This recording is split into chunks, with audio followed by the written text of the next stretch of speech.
با سلام، به پادکست Education USA خوش آمدید. این پادکست نمایشی برای بررسی برنامه‌های دانشگاه‌ها در سطح کارشناسی ارشد و تکمیلی طراحی شده است، ولی مراحل درخواست پذیرش تا حدودی در سطح لیسانس نیز به همین شکل خواهد بود. امیدوارم که این پادکست برای پیدا کردن دانشگاهی مناسب در ایالات متحده برای شما مفید باشد. مراکز مشاوره Education USA زیر پوشش وزارت امور خارجه آمریکا کار می‌کنند. اطلاعاتی که از این مرکز دریافت می‌کنید کامل، صحیح و رایگان خواهد بود. در 170 کشور دنیا به طور کلی 400 مرکز مشاوره Education USA وجود دارند که شما اگر خارج از ایران زندگی می‌کنید می‌توانید به آنها مراجعه کنید. برای پیدا کردن این مراکز میتونید به educationusa.state.gov مراجعه کنید و قسمتی که علامت زده شده Find an Advising Center به آدرس و شماره تلفن آنها دسترسی داشته باشید. همچنین در همین صفحه اطلاعات کاملی در مورد چگونگی پیدا کردن دانشگاه‌ها و رشته تخصصی خودتون میتونید پیدا بکنید. educationusairan.com نیز به طور کل در اختیار دانشجوهای ایرانی است که به زبان فارسی اگر مایل باشید که اطلاعات را بخوانید می توانید به این وبسایت مراجعه کنید. مشاوره با Education USA ایران به طور مجازی انجام میگیره. ایمیل Education USA ایران هست advisor@educationusairan.com.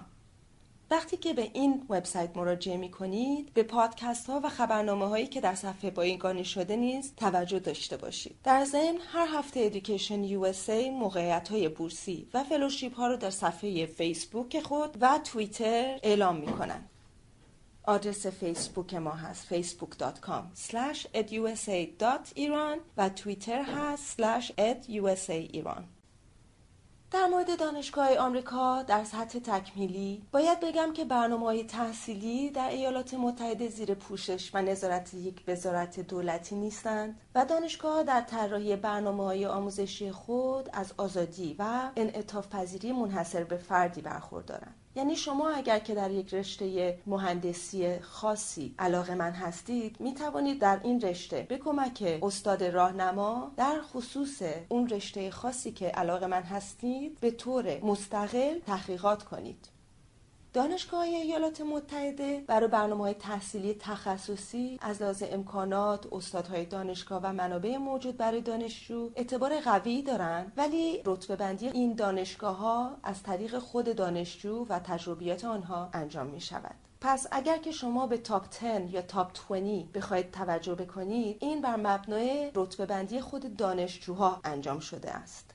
در سطح ملی اعتبارگذاری دانشگاه برای اطمینان در رعایت استانداردهای تحصیلی انجام می شود و اگر که می خواهید اعتبار دانشگاه را چک بکنید حتما از وبسایت chia.org استفاده کنید که مطمئن باشید که دانشگاه معتبر است.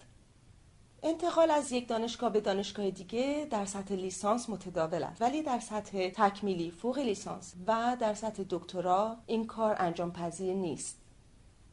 و شرایط پذیرش از یک دانشگاه با دانشگاه دیگر متفاوت است. بنابراین مهمه که شما اول دانشگاهی رو که در نظر دارید به لینک آنها مراجعه کنید و در صفحه Admission Requirement برای دانشجوهای بین الملل به اون Admission Requirements که شرایط پذیرش رو در اون نوشته شده توجه داشته باشید. ترم دانشگاهی معمولاً از ماه سپتامبر تا می است و اکثر دانشگاه‌ها هم ترم تابستونی کلاس ارائه می‌دهند.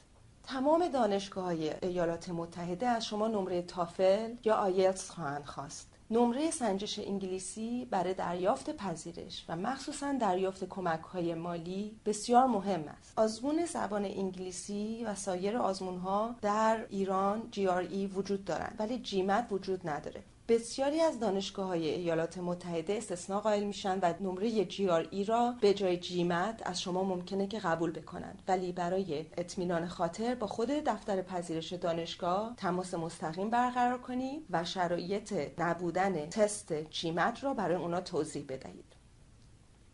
معمولاً نمره‌های امتحان‌ها از یک دانشگاه با دانشگاه دیگه متفاوت است. ممکنه یک دانشگاه از شما نمره 6 آیلتس رو قبول بکنه ولی یک دانشگاه دیگر از شما 5.5 رو هم قبول داشته باشه.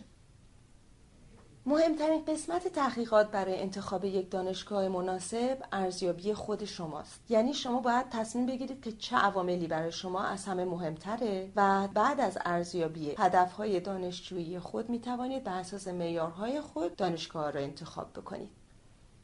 وقتی که خود ارزیابی میکنید باید عوامل متفاوتی رو در نظر بگیرید که بتوانید آنچه رو که برای شما مهم است در تصمیم خود بگنجانید. معیارهای اصلی و مهم برای اکثر دانشجوهای بین الملل را که مرور میکنیم میبینیم که معمولا محل دانشگاه، ایالتی که انتخاب میکنند و مخارج دانشجویی از عوامل بسیار مهمی است که در نظر میگیرند.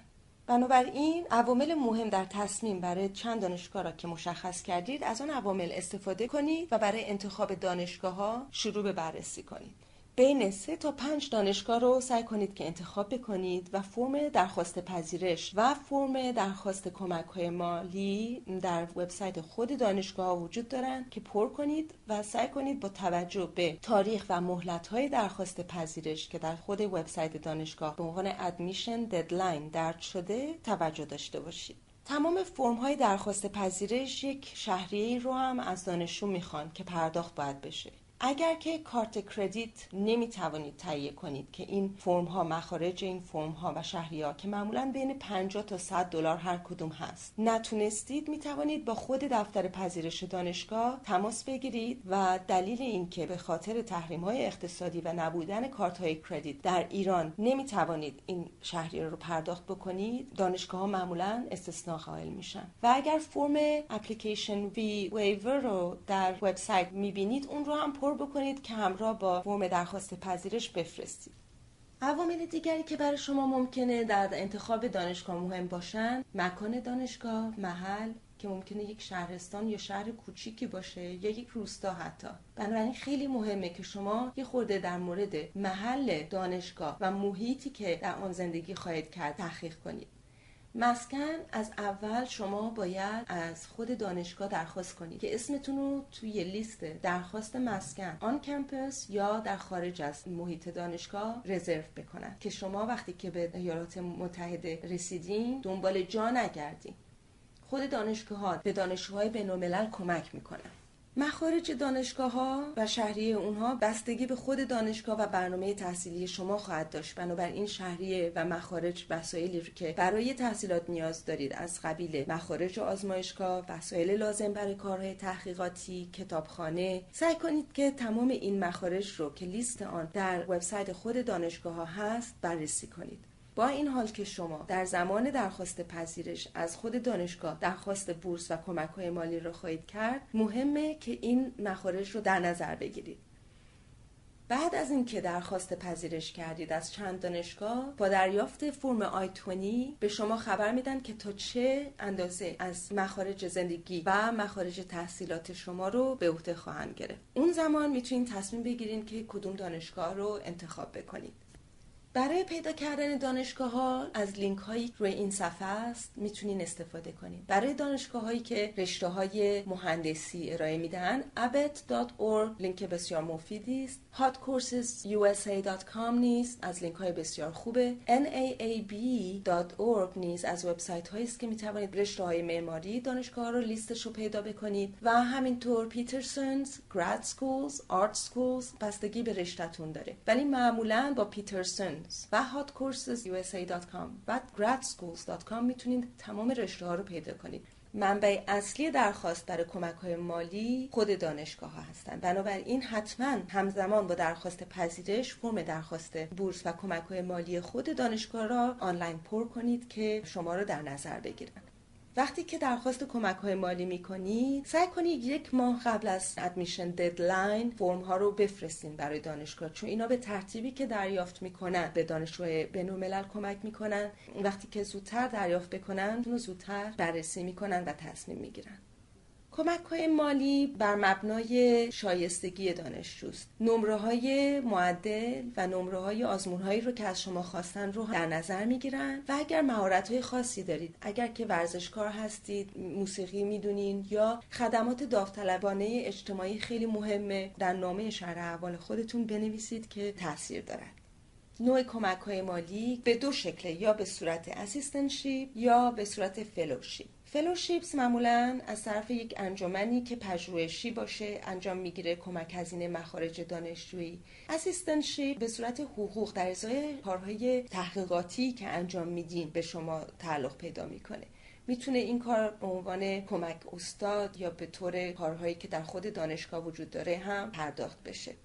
در سال 2010 در حدود 40% از دانشجوهایی که درخواست پذیرش کرده بودند، دانشجوهای بین‌الملل، موفق به دریافت یک گونه کمک‌های مالی از طرف دانشگاه‌ها به تحصیلات خود ادامه دادند.